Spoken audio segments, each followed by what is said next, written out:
Assalamualaikum dan semangat pagi.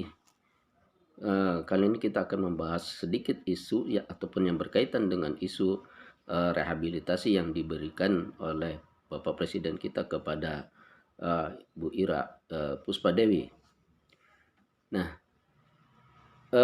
yang kita bicarakan sebenarnya bukan tentang rehabilitasinya, tetapi terkait dengan putusan yang dinyatakan bahwa ada perbedaan pendapat antara ketua majelis dengan anggota majelis di putusan tersebut. Nah, bagaimana kemudian terjadinya perbedaan pendapat di antara majelis ini? Pada dasarnya, perbedaan pendapat itu memang dibenarkan dalam segi undang-undang.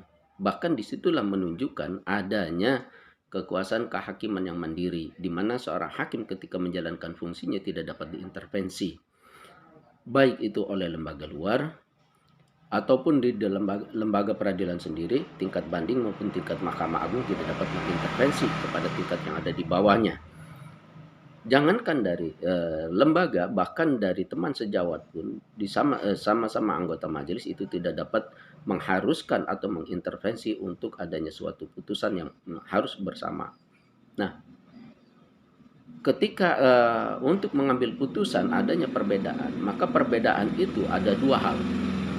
Pertama yang disebut dengan perbedaan pendapat yang menghasilkan putusan yang berbeda, itu yang disebut dengan dissenting opinion.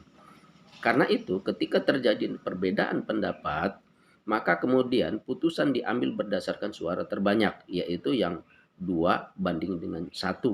Karena apa? Satu ini yang kemudian menyatakan, saya menyatakan tidak setuju. Nah, pernyataan tidak setujunya itu kemudian dituangkan di dalam pertimbangan hakim tentang latar belakang kepada isi sebuah putusan.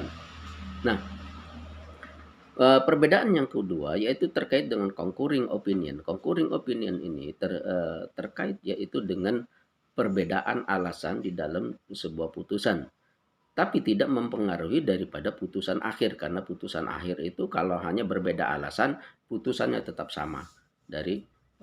Dianggap sebagai tidak ada permasalahan, hanya menyatakan alasan-alasannya saja yang berbeda. Nah, itulah dua putusan yang menjadi perbedaan di kalangan majelis ketika di dalam memutus sebuah perkara. Demikian, wassalamualaikum dan tetap semangat pagi.